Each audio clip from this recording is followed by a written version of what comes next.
आधी रात का वक्त था। चिड़िया का बेटा ठंड से कांप रहा था। मम्मा, मम्मा, मुझे ठंड लग रही है। मम्मा, वो खिड़की बंद कर देना।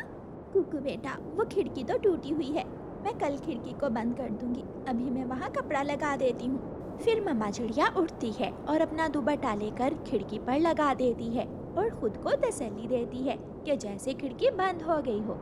कुकू बेटा, मैंने खिड़की बंद कर दी है। लेकिन मम्मा, ठंडी हवा तो अभी भी घर में आ रही है। मैं अपने बेटे को अपने पंखों में छुपा लेती हूँ। फिर मम्मा चिड़िया अपने बेटे को अपने पंखों में छुपा लेती है। रात गुजर ही जाती है। सुबह होते ही मम्मा चिड़िया अपने घर की खिड़की को ठीक करने के लिए लकड़हारे कबूतर के पास जाती है। कबूतर भैया, मेरे घर की खिड़की टूट गई है। सारी रात मेरा बेटा ठंड से सो नहीं पाया। आप मेरे घर की खिड़की मरम्मत कर दें। अभी तो मेरे पास लकड़ी नहीं है, मैं लकड़ काट कर ले आऊंगा। आप अभी जाइए। लेकिन कबूतर भैया, भूल ना जाना, आज की रात हमने बहुत मुश्किल से गुजारी है। मम्मा चिड़िया वहाँ से उड़ती है। जब मम्मा चिड़िया घर लौट कर आती है तो कुकू को तेज बुखार हो गया था। उसे रात की ठंडी हवा से ठंड लग गई थी। मम्मा, खिड़की ठीक हो जाएगी ना आज रात? हाँ बेटा, मैं गई थी कबूतर लकड़हारे के पास। वो थोड़ी देर तक लकड़ी लेकर आ जाएगा। मैं अभी बुलबुल को बुला कर लाती हूँ। आपको तो तेज बुखार है। फिर मम्मा चिड़िया बुलबुल को बुलाने चली जाती है। बुलबुल बहन, मेरे बेटे को तेज बुखार है, मेरे साथ चलिए। पहले मैं आई हूँ बुलबुल को लेने। पहले बुलबुल मेरे साथ जाएगी। मेरे जग्गू को भी रात से खांसी आ रही है। रानो चिड़िया, आप जाइए और मैं गोरी के बेटे को चेक करने के बाद आती हूँ। ठीक है बुलबुल बहन, भूल ना जाना, मेरा बेटा सारी रात जागता रहा है, उसे ठंड लग गई है। मम्मा चिड़िया वहाँ से वापस घर चली जाती है। बुलबुल अपना बॉक्स उठाती है और गोरी कव्वी के साथ चली जाती है।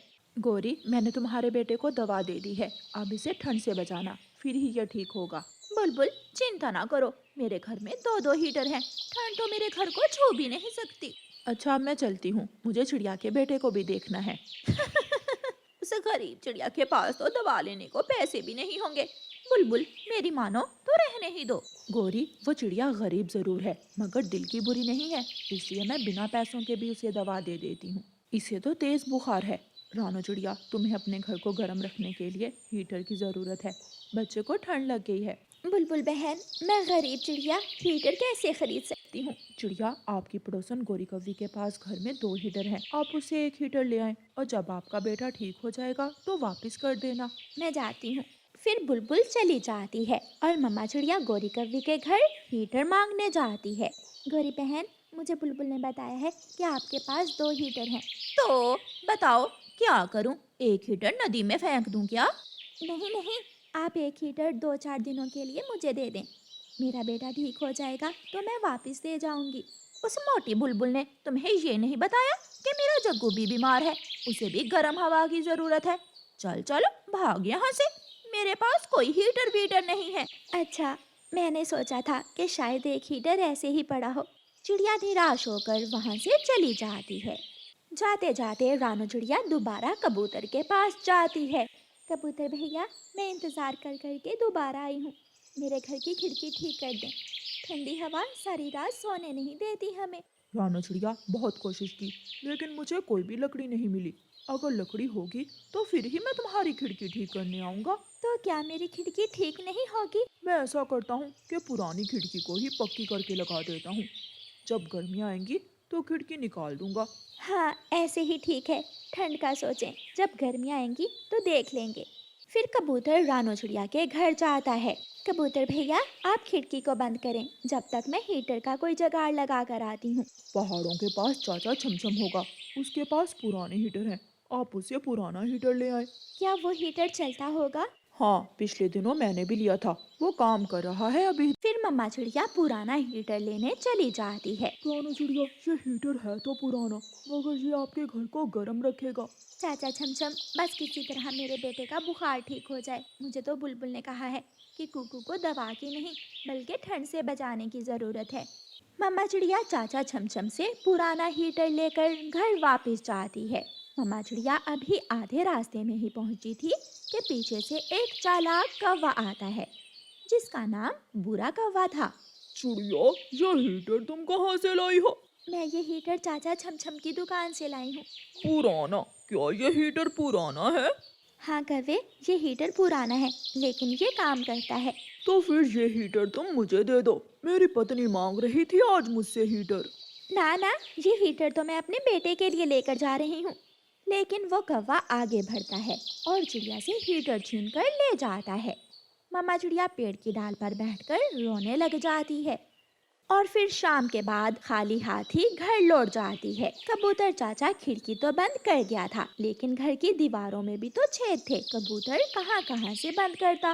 रात फिर से हो जाती है। मम्मा चिड़िया अपने बेटे को लेकर बहुत परेशान थी। कुकू का बुखार तो अब ठीक हो गया था लेकिन मम्मा चिड़िया को अपने बेटे को ठंड से बचाना था। रात होते ही आसमान से रुई की तरह सफेद बर्फ गिरने लगती है और घर का तापमान बहुत गिर जाता है। अगर मैं ऐसे ही हाथ पर हाथ रखकर बैठी रही तो मेरा बेटा ठंड से मर जाएगा। मैं ऐसा नहीं होने दूंगी। मम्मा चिड़िया चूल्हे में आग जलाने की कोशिश करती है लेकिन लकड़ियां भी गीली थी। धुआं ही धुआं था, आग तो जल नहीं रही थी। कुकू बेटा, मैं अभी कुछ सूखी लकड़ियां इकट्ठी करके लाती हूँ जिनसे आग जल जाएगी। लेकिन मम्मा, बाहर बर्फ गिर रही है और ठंड बहुत ज्यादा है। मुझे तो ठंड नहीं लगती, मैं अभी आई। मम्मा चिड़िया बाहर निकलती है और लकड़ियों की खोज करते करते घने जंगल तक पहुंच जाती है। मम्मा चिड़िया को घने जंगल में एक पुराना ट्रेन का डिब्बा नजर आता है जो घास और झाड़ियों में ढका हुआ था। मम्मा चिड़िया उस डिब्बे के अंदर जाकर देखती है तो उस पुराने डिब्बे में इतने सारे हीटर पड़े थे। मम्मा चिड़िया ये देखकर बहुत खुश होती है और वहाँ से एक हीटर उठा लेती है। सच ही कहते हैं, जब ऊपर वाला दे तो कहीं से भी दे सकता है। मम्मा चिड़िया वो हीटर अपने घर ले जाती है और घर जाकर हीटर को चलाती है तो वो एकदम गर्म हो जाता है। मम्मा, इतनी रात को आपने ये हीटर कहाँ से लिया? बेटा, मैं गरीब जरूर हूँ लेकिन मैंने कभी किसी के साथ बुरा नहीं किया, इसलिए ऊपर वाला हमेशा मेरी मदद करता है और मुझे कभी ना उम्मीद नहीं होना पड़ता।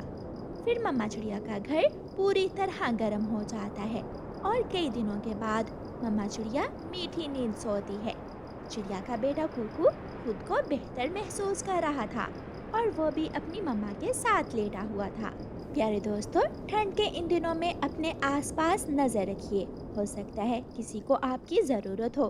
किसी की थोड़ी मदद कर देने से आपको कमी नहीं होगी और किसी गरीब की मदद हो जाएगी।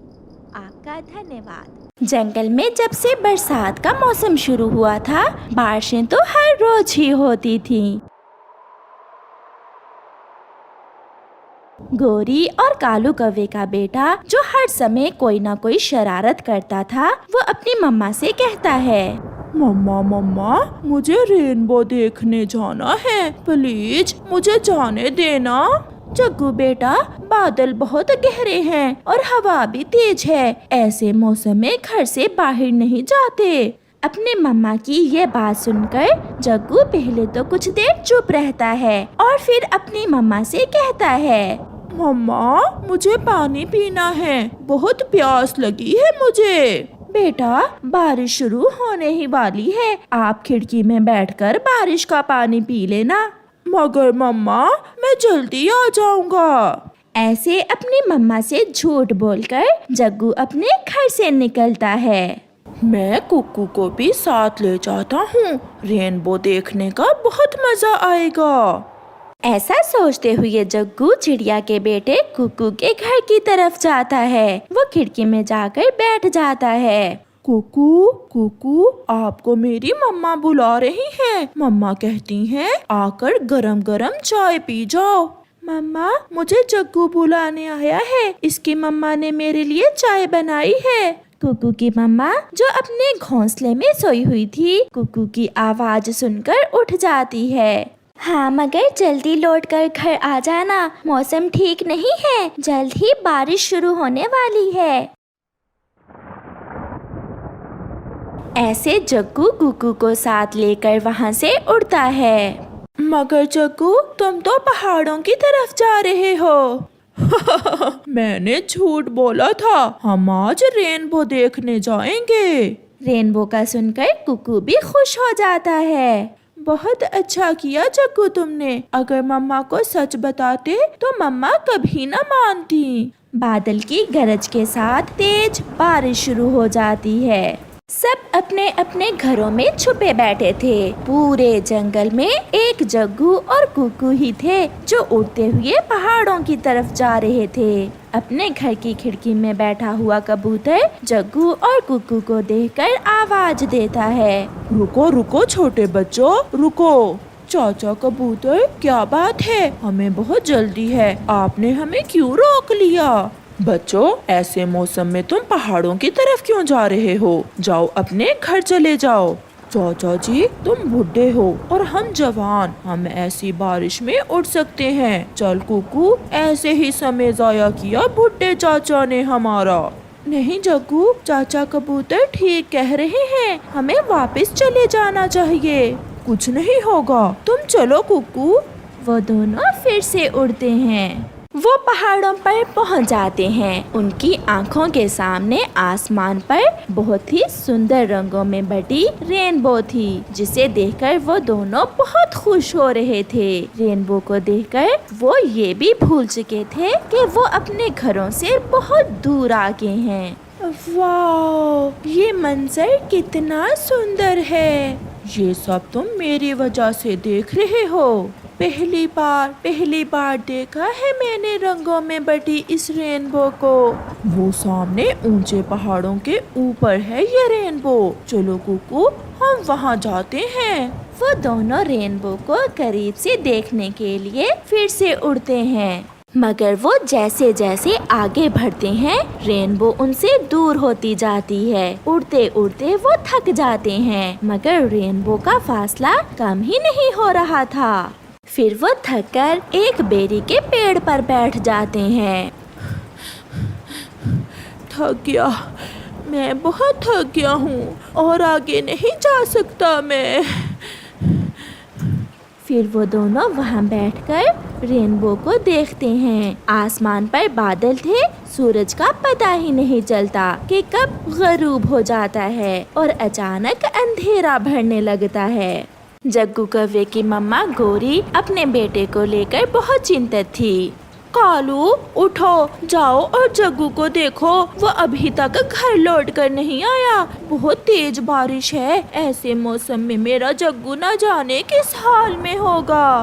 वो हमेशा मुझे परेशान करता है, उसे घर से बाहर जाने ही क्यों दिया था? ऐसे बोलता हुआ कालू कौवा अपने घर से निकलता है। नदी पर तो जग्गू नहीं था, इसलिए नदी से देखकर कालू कौवा चिड़िया के घर जाता है। कालू भैया, आप ऐसी बारिश में, मेरा कुक्कू आपके घर में ही है ना? क्या कहा? कुक्कू भी घर में नहीं है? इसका मतलब कुक्कू और जग्गू दोनों कहीं गए हैं। ऐसे मौसम में बच्चे कहाँ जा सकते हैं? हमें बच्चों का पीछा करना होगा। फिर चिड़िया और कौवा वहाँ से उड़ते हैं। वो अपने बच्चों को पूरे जंगल में ढूंढते हैं। वो तोते के घर जाते हैं। नहीं, वो दोनों यहाँ तो नहीं आए। चिड़िया और कौवा बुलबुल के घर जाते हैं। यहाँ तो कोई नहीं है। वो कबूतर के पास जाते हैं। वो दोनों यहाँ से गुजर रहे थे। मैंने पूछा तो कहने लगे हम रेनबो देखने जा रहे हैं। हाय, मैं मर गई। वो पहाड़ों पर गए हैं। चलो कालू भैया, वो पहाड़ों पर रेनबो देखने गए होंगे। कौवा और चिड़िया जल्दी से उड़ते हैं। वो बहुत परेशान थे। जब वो पहाड़ों पर पहुंचते हैं तो वहाँ भी कोई न था। कौवा और चिड़िया पहाड़ों पर एक सूखे पेड़ पर बैठकर रोने लग जाते हैं। हमारे बच्चे क्यों यहाँ आए? शायद किसी ने पकड़ लिया हमारे बच्चों को, या फिर तेज हवा से कहीं खो गए हैं। जग्गू और कुकू रास्ता भूल चुके थे। वो कभी इधर उड़ते तो कभी उधर। रात का समय और तेज बारिश में उड़ते उड़ते वो बहुत थक चुके थे। बादल की गरज के साथ आसमान पर बिजली की तेज रोशनी में चिड़िया को दूर कुछ नजर आता है।